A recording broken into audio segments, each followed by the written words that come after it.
Welcome to Momentum, a motorsports podcast powered by High Gear Success. I'm your host, Heather Wilson Schiltz. Here we share the stories and strategies that keep the world of motorsports moving forward.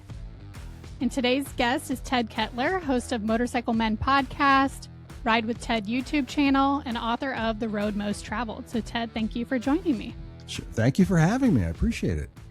I was just on your podcast. It's probably been about maybe a month or so ago now. Plus, we also had the auspicious moment where we were on Drew's podcast and ruined that show for him. Yes, lots of moto podcasters. So we had essentially motorcycle trivia or motorcycle Jeopardy that you put us through the paces on. And you were kind of the spearhead of that, coming up with all the questions and categories and ideas. So while we're on that topic, do you like to kind of research and find those random facts, or how did that idea for Motorcycle Jeopardy come about? Well, as on my own podcast, I was looking for something to get my other co-hosts to engage a little bit more.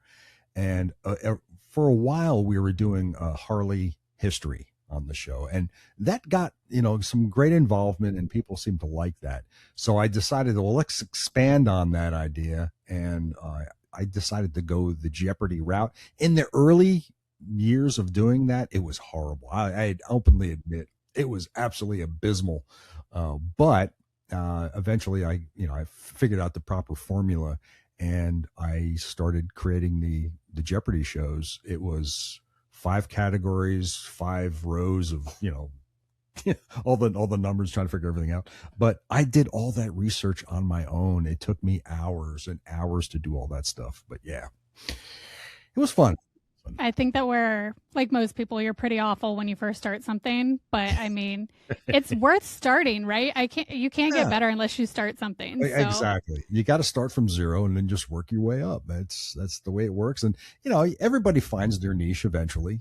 It was bad in the beginning, and then you go, okay, well, this works, that works, this doesn't work, that, and you work your way through it, and eventually it comes together. You hope, anyway. If it was straight Harley trivia for me, that would be very, very challenging, because that's probably the brand that I know the least amount of. And I'm guessing for you, if it was straight KTM dirt bike trivia, that might be a little challenging for you.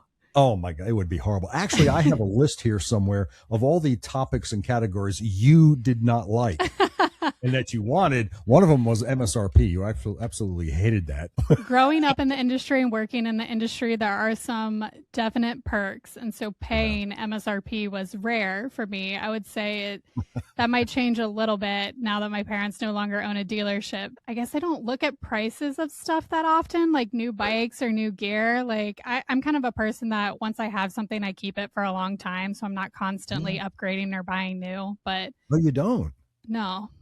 So like when the latest thing comes out, you go, oh, that's much better than what I have. I got to go get that. Nope. If it still fits is the key. If you go up and down in weight, like as long as the gear still fits, then it's good to go. But what about a helmet though? You're supposed to replace a helmet every 5 years. I have replaced a couple of times over the years, and I am due for a new one of those soon. Don't you hate that though? Because you get the helmet, it's comfortable, it fits just the way you like it, and then the 5-year mark comes along as well. I'm supposed to get rid of this now. Yes, I think they're like kind of extending it a little bit. Sometimes it's like 5 to 7 years. Some are even like 5 to 8. And I'm also a very unusual size, so I wear an extra small helmet, which you can't find in store anywhere. You have to like order it online. And I've tried. I'm like, this can't be true. Like, surely I need a small, but I've tried a small and they don't fit. They are too large. Yeah. Really? Oh, wow. So, yep. Kind of funny.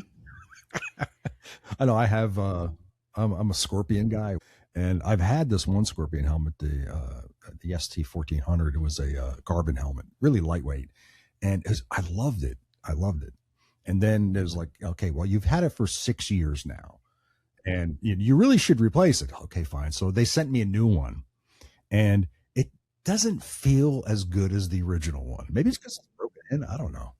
I have no idea. The padding, I would say, like, makes a huge difference in helmets as far as comfort goes. Yeah. All helmets pass that DOT testing, right? But as far as comfort goes, there's a lot of difference between different brands and different price ranges. What helmets do you wear? Primarily, I've worn Shoei Hmm. for dirt bike and street bike stuff. I think I have a Troy Lee dirt bike one right now. And I'm looking at the 6D, like their adventure helmet, the Hmm. adventure style. Yeah. So I've had a few different brands over the years. Yeah. Well, Yeah. I've never tried a Shoei helmet, so I have no idea if they're comfortable or. When I lived in California for a year, I actually went to Shoei headquarters and they like measured my head. Oh, And that's how really? I found out I was an extra small because, Oh, yeah, hmm. that was a That's long time ago. oh, well, see, you learn something new every day. So, going back to your early days of motorcycling, you got your first bike when you were serving in the military and stationed Yeah. in Guantanamo Bay. So, Yeah. where did that spark for wanting to get a motorcycle originate? I blame that on my Uncle John. Back in the early 70s, he had a Harley Sportster, and he came over to my parents' house one time, and I went like, ooh, But actually, yeah, actually, probably goes back further than that. When I was a kid, I can remember I was standing. Now, this is way back. We're talking, okay, I'm dating myself now. This is probably in the early 60s, way back. And I remember standing on the front seat of my mother's car, and we were going somewhere. That's right. I was not in the car seat. I was not buckled in. I was standing on the front seat of my mother's car. We were going somewhere, and I was hanging out the window, just leaning out the window. And a motorcycle pulled up in the lane next to us and was just ahead. And I said, "Mom, what's that?" And my mom just said, "That's a Harley Davidson." I was like, "Wow." That image, and I can remember distinctly. It was turquoise and white, had lots of chrome on it, and it rumbled, and he took off, and it was like, wow. I thought that was amazing. And from that point on, I judged every motorcycle based on what I saw. So so when the Hondas and the Kawasaki's and all those started showing up in the US, I was like, yeah, but I saw that Harley Davidson and it was so much cooler, right? So I think that's where it started for me. How did And your then parents feel about motorcycling? uh they didn't really. They based all their knowledge on motorcycles on my Uncle John's history with motorcycles, Was which that was good not or good. bad? Was not good at all. He dumped that thing, oh my God, 3 or 4 times. And so he eventually got rid of it for one reason or another. But yeah, he certainly solidified the notion, I want to get a Harley. Do you think the structure of the military and kind of the freedom of motorcycling gave you different things in life? Um, the military taught me a lot of things about, of course, discipline and uh, I think the discipline aspect of it was really important because when I was in the military, my main job, I was a firefighter, and we were trained specifically to double check, triple check everything, and there was routine, and there was that, like you had said, structure to doing the way you have to do things. Things have to be done a certain way. That did carry over for me when I finally did get a motorcycle because hey, I have to do these things, and it actually transformed for me when I first got my driver's license. In that I was checking the oil almost every day, checking the tire pressure almost every day. All these things that I did. Of course, I had my license when I was in the military, but it carried over, and like from that point on, I would always do that, and even to this day, I'm always doing that to my vehicles. Like very meticulously maintained. Yeah, yeah, everything. It's just making sure. And again, and this is something that drives people crazy in my life. Keeping things, especially my vehicles, keeping them neat and orderly. I despise a dirty motorcycle. It just makes me insane. And same thing with my vehicles. My truck, you could eat off the mats in my truck. So I just like to keep my vehicle. Not that I recommend you do that, but I like to keep my vehicles clean, which it irritates a lot of people. I always feel like when I go dirt biking, I come back and I immediately wash my dirt bike. Like that's Yeah, just part of the same day. yeah. Now, on the flip side, my adventure bike, I don't necessarily wash after every ride. So it's funny that my street bike is often dirtier than my dirt bike. Wow. See, I wonder why. I don't know. I guess like the dirt bike, it just gets like when it gets muddy, it gets real muddy. And sometimes the longer you leave it on there, the worse it is to clean later. Whereas like the adventure bike, yeah, maybe you get into some dirt, but it's not necessarily mud when I take it out. But it's like if I look at it this way, if your vehicle is dirty all the time, how do you know when something's broken? The cleanliness of it, if it's clean, you can see if there's something wrong. You can certainly detect it, So wash your adventure bike.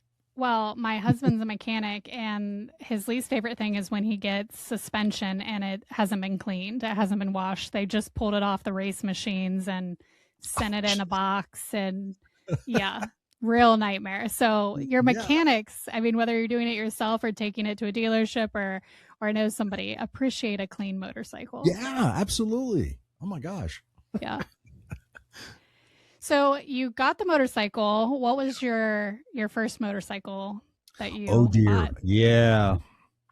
That was I may have the actual numbers wrong, but you can correct. You would probably know. Suzuki TC 125. So this is going way back. It was red.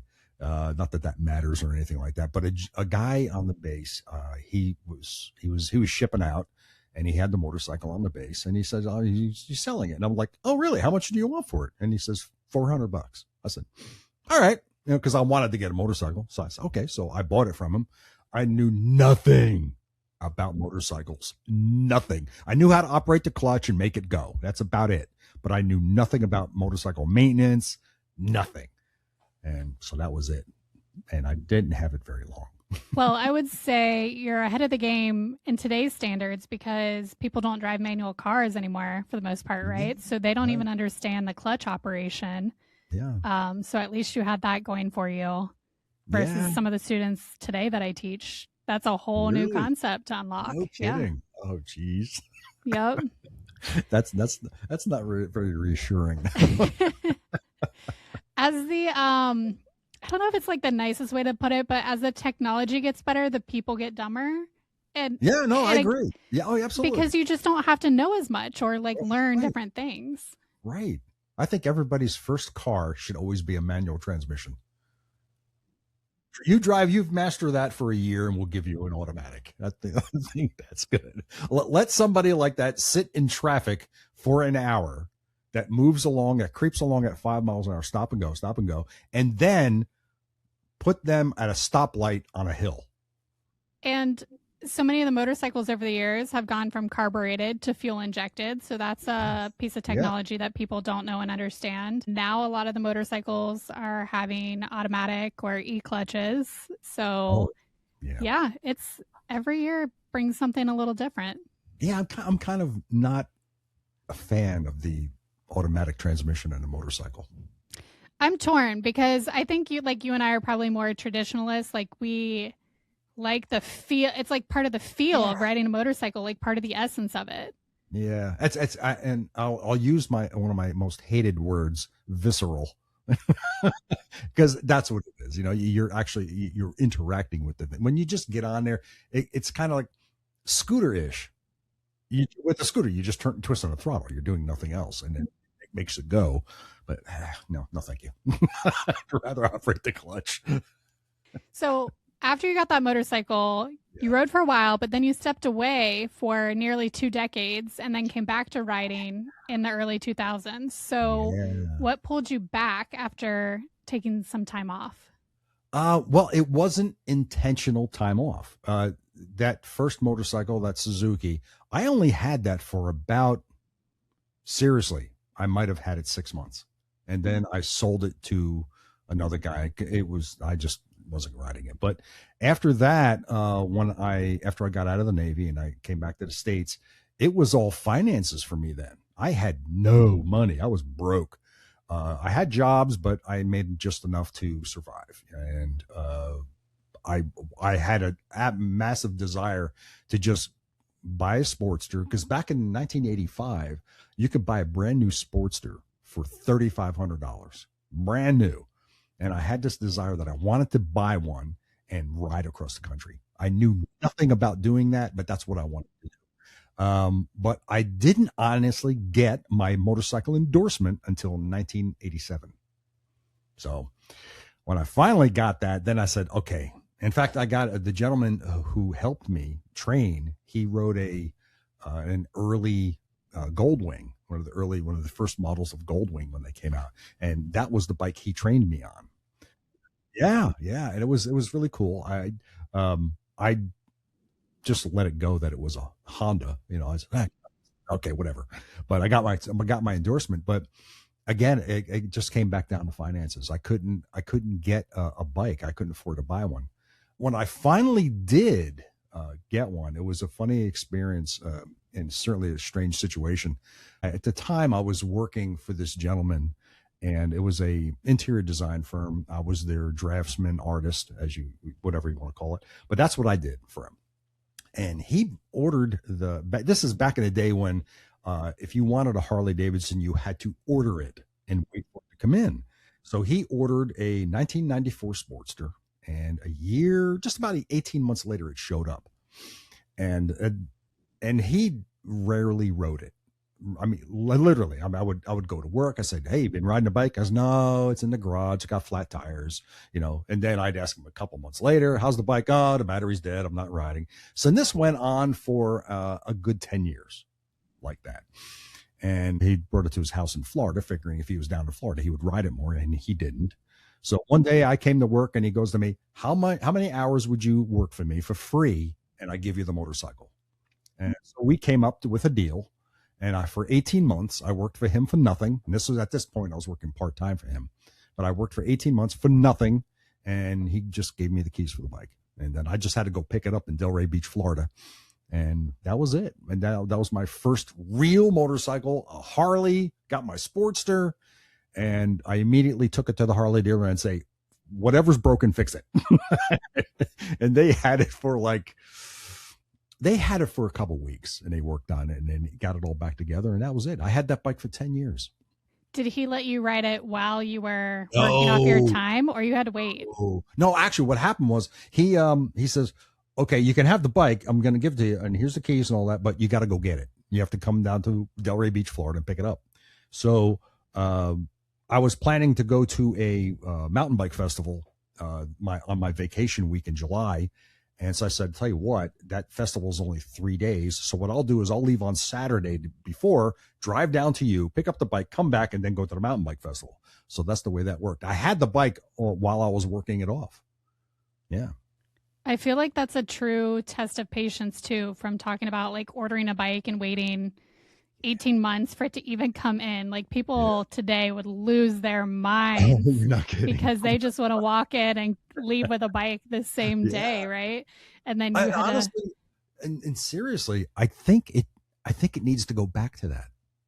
I really think it does, because in my mind, I'm thinking, well, the market is flooded with so many motorcycles right now, and yet the prices are a little too high. But if people had to order a motorcycle and wait for it, I think the companies might do better. I don't know. It's just my weird way of thinking, but I think it would be interesting to see that happen again.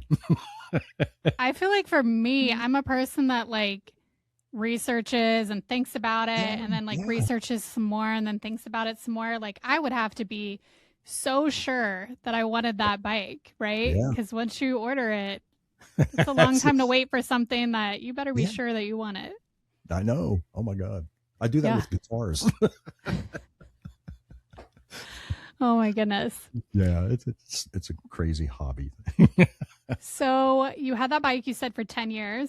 Yeah. And then you sold it. Well, no, I didn't sell it. I did eventually sell it, but as we do, we always browse the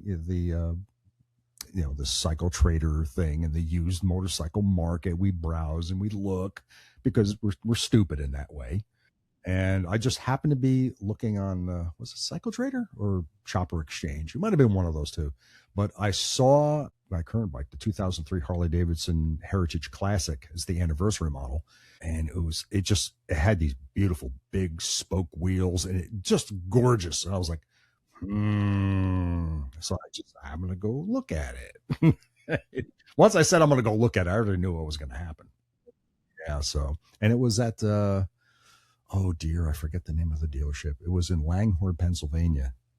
I can't remember the name of it, but anyway, I went down there. I took it for a test ride. It was early December, and it was like 30 degrees out. And I took this bike for a test ride, and man, I was so cold. But yeah, I decided then and there after I test ride, I'm like, I want to buy it, and I did. That was the end of it. So yeah. And you've owned multiple Harleys then. So is that like your brand of choice? Like everything goes back to that one Harley that you saw as a kid? Yep, that's right. And and the thing is, I've ridden other bikes, and I get off them and I go, meh, it doesn't do anything for me. When I was at Sturgis 2 years ago, I rode the Indian Chieftain and the Indian Scout. And I got off both the bikes and I was like, meh, it's all right. But when I ride a Harley, there's something about it. I don't know. I just like, yeah, it feels great. I love it. I don't know. I think that's what's like so cool about motorcycling culture is that like people some people will flip from brand to brand to brand and there's no brand loyalty whatsoever. They'll ride anything. But then you have people that just like love a brand for like what it is. And again, it might have memories tied to it. It might have that feeling tied to it. So everybody's kind of got their thing. Well, you're KTM, right? Yeah, for the most part. Yep. And is that because you grew up in the KTM environment, or is it because you've ridden that bike and that's the bike you like? Or it could be something as stupid as color, Well, as kids, we had a bunch of used motorcycles of various brands growing up. And so it just kind of was like the thing to get you to the next step of dirt bike, right? But then, obviously as an adult, like KTM was my first brand of choice. But I've ridden other stuff too, like you said, and it's like, oh, that's cool. But like, would I go out and purchase one? Maybe. But for right now, like I'm happy with the bikes that I have. Yeah. But then when you get back on your own KTM, you go, I'm home. Right. Yeah.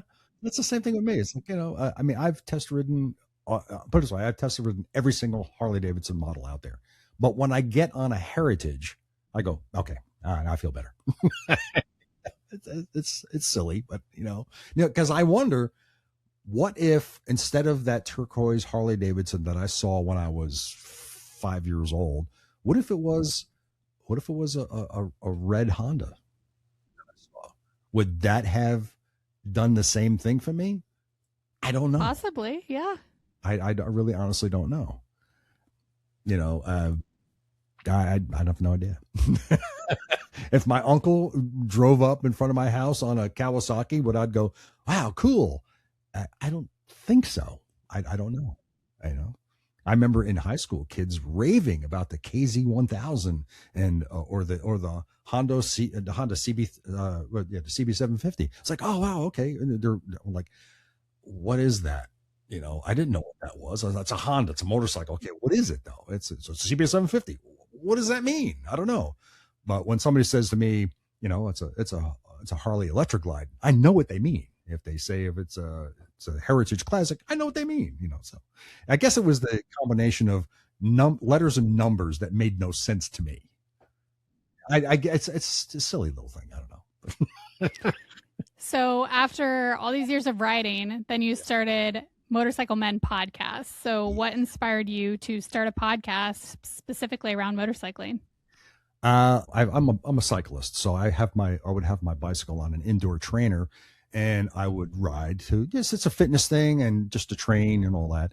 And while I would do that, I would listen to podcasts or I'd watch YouTube, but I would listen to podcasts and I would focus on the motorcycle podcast. And at the time there was the Pace podcast, Motorcycles and Misfits. There was, Cleveland Moto and a few others. And I would listen to them, and not that they're anti-cruiser, but they weren't fans of cruisers and they weren't fans of Harley Davidsons. And I would be like, why is everybody always bashing Harleys? And I'm like, you know what? I'm going to start my own podcast, and it's going to be a cruiser-based, Harley-based podcast. And then you can bash the other brands. And we don't. That's just it. We don't. We're very accepting of every motorcycle out there. We may poke fun in a way, but we know we're just idiots anyway. But it doesn't matter. But we don't. That's just the thing. We don't talk down about any of the other brands. Well, maybe the Can-Am Spider we might, but that's about it. And certainly the Slingshot, because we know it's not a motorcycle. But that is not a motorcycle in any way, shape, or form. No, not. Why some states classify it as a motorcycle, I have no idea. But so I learned what I could about the podcasting and how to do it and what's required, and then I just dove into it. The early, as you had said earlier, when you start something in the beginning, you're pretty bad at it usually, and then you eventually find your way. And have I found my way in 10 years of doing this? Maybe. Yeah, more than 450 episodes. I mean, that's an incredible number. Yeah, actually, before we started this interview, I just recorded episode number 466. So. Yeah, that's impressive. I mean, that's commitment too, to keep doing something for that long. There are Motorcycles and Misfits has over 600. Cleveland Moto is closing in on 600 episodes, and there's a couple other podcasts that are there's one, and I can't remember the name of it, but they have over 1,000 episodes, but they started as a radio station first, so I don't know if that counts. Yeah. So, but yeah, it's quite a commitment. I do it every week. If I can. If I don't have a guest lined up, then there's nothing. And I hate that. But my saying is they'll have to pry the microphone out of my cold, dead hands before I stop. Getting guests is probably one of the most tedious tasks. Oh my God, yes. Yes. The interview part for me is easy. It's the booking the guests that's the challenge. Yeah, I don't. It's not so much the scheduling. Scheduling it's easy. That's the easy part. Even coming up with the questions is relatively easy. It's getting them and getting them to respond. First of all, if you can, you got the contact information, you shoot off the email or you make the phone call, and then you wait and you wait and you wait. And sometimes they cancel on you and they reschedule and they don't show up. And so, yeah, well, I don't mind the rescheduling. I don't mind the postponing. What I do mind is when we have it scheduled and I'm sitting here on the microphone and I got my, invitation window open and nobody's there, and I wait, and then I have to send an email. Where are you? Oh, I forgot, or they just don't show up at all. That's happened to me probably on four or five occasions. That's happened to me. And, but yeah, that's the hard part. My general rule is I give every potential guest 3 chances, and if they blow me off after the third chance, that says I'm done. Yep, that's a good rule. Yeah, that's it. If you wanted to be on my show, you wouldn't give me a hard time. Mm-hmm. Yes. What have you learned about kind of the storytelling through podcasting that you didn't expect? Whether it's your interview techniques or just what people will tell you. What have I learned? I think over the years, I've learned what to ask and what not to ask. I never ask anybody anything personal. That's not cool at all. But as far as it goes for the guests themselves, if they're in the industry, if they are parts manufacturing, if they're a tour company, whatever, I've learned that asking them questions that pertain to something that they're proud of gets their interest more, and they're certainly more receptive to talking about anything at that point. You just have to, I've learned that you just got to compliment them on what they do. And that's very important. Just, and also understand what they do. There's nothing worse than going into an interview having no clue what your guest does. And then you're fumbling and, But you come out sound like an idiot. But Yeah, absolutely. yeah. Sometimes it's funny, especially I mentor a lot of college students in marketing and journalism. And when I tell them I have a podcast, they think that's like the coolest thing ever. And I'm like, I mean, yeah, I guess it's cool, but like anybody can do it. Like literally anybody can start a podcast. There are like no qualifications or stipulations. However, not everybody can do it well. So I feel like if you're, if you're a good interviewer, if your attention to detail, like the production element, the sound's good, like that does make a difference. I think that's the number one thing for most podcast listeners is that your audio quality is good. That's really, really important. I mean, I've had a couple episodes myself where the audio quality was horrible, and I didn't realize it until after the episode was recorded. And these guys say, "What do you do? What do you do?" I mean, so you just drop it anyway and let happen whatever happens. And then there are times where you just go, I can't. I mean, I've have on occasion recorded a podcast where it was either the interview was bad or the audio quality was so bad that I just said, I can't release this. And then I just would just like drop it. And that's horrible. I hate doing that, because then you can't call the guest back and say, I kind of screwed up and we're going to have to record the interview over again. And that does not go well. Yeah, I've come close to that. I've had a few nightmare episodes, I would call them, where the technology, and like you said, as you're recording, you don't realize that things are going wrong until you watch it back later or listen back later. And you're like, oh, I don't know how I'm going to fix that. I don't know if it is fixable. What I found interesting, though, through interviewing people is that you're learning things that sometimes aren't like well documented. They're not online. Like these people, maybe they're a little bit behind the scenes, or they're not necessarily a public figure where they've had bios written about them online, or there's lots of articles or information. Like you're interviewing somebody and you're like creating a piece of history, really. Yeah.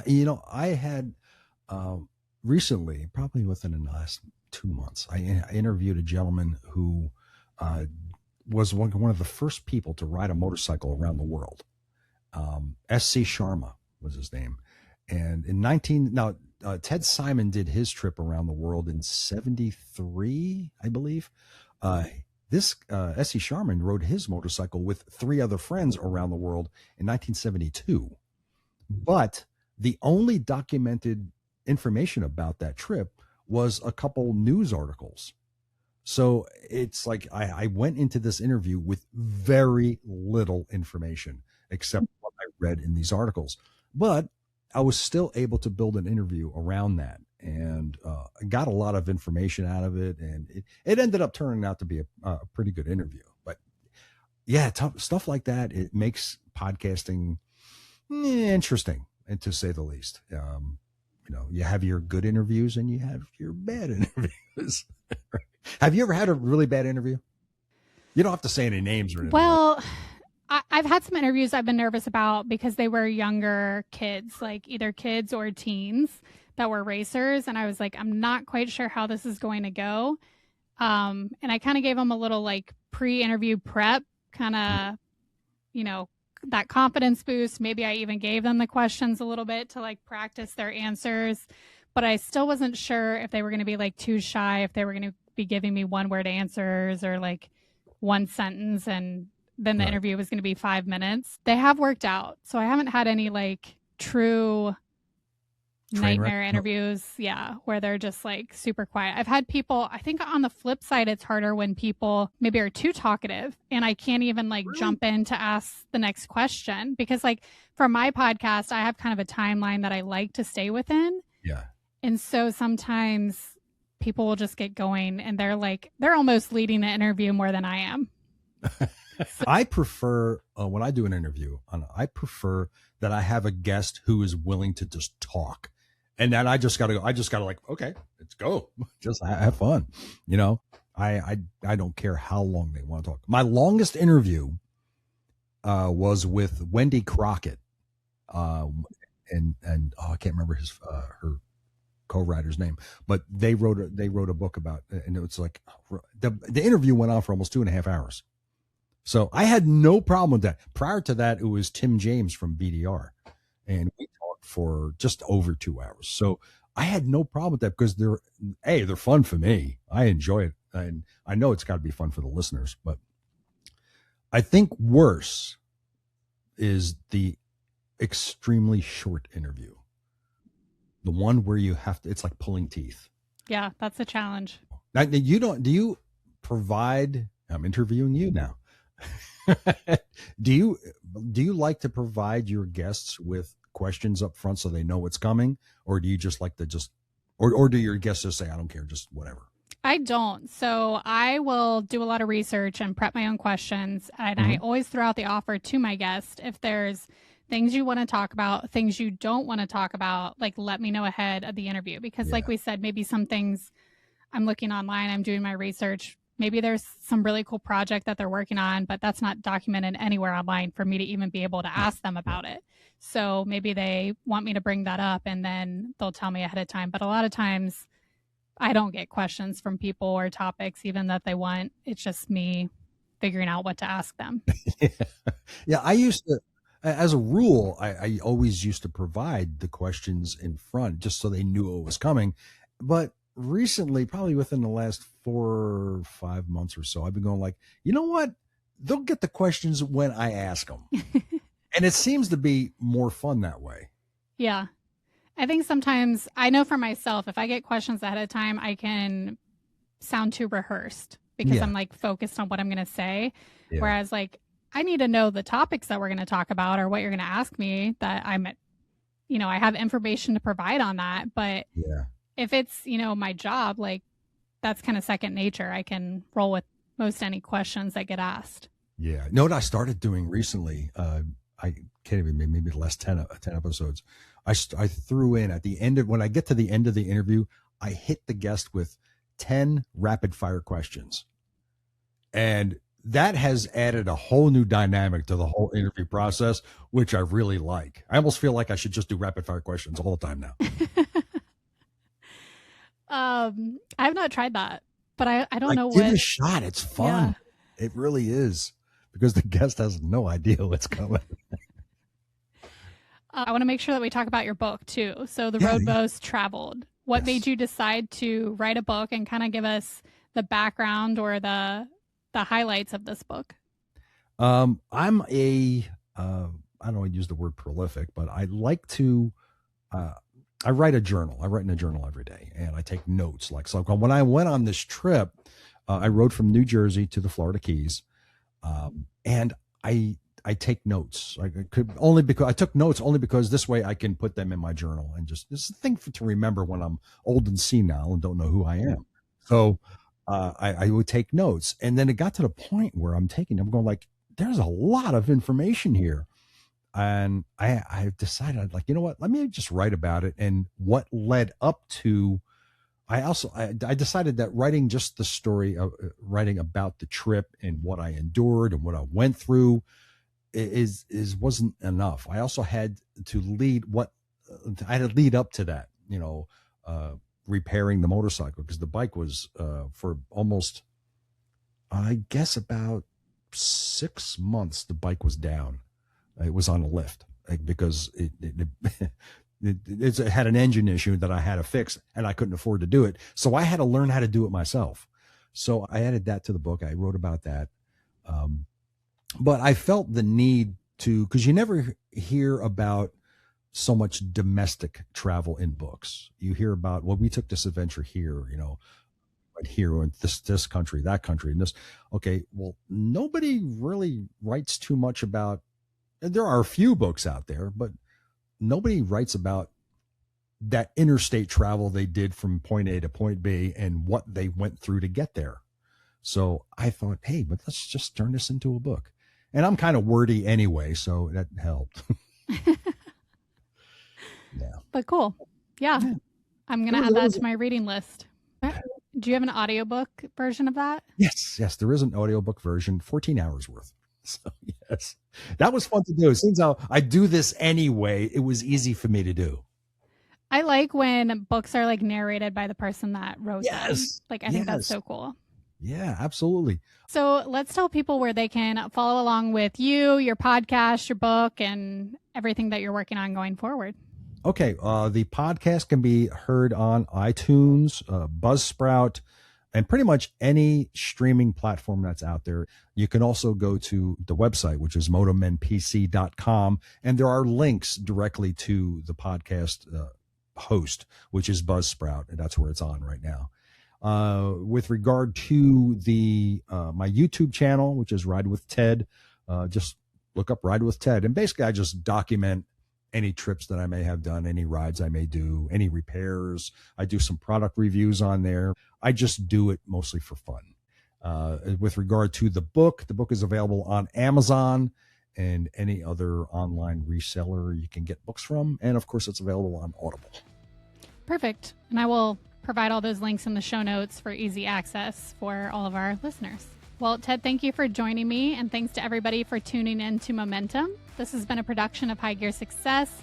If you want to connect or recommend a guest, head to momentummotorsportspodcast.com. Until next time, keep the momentum rolling.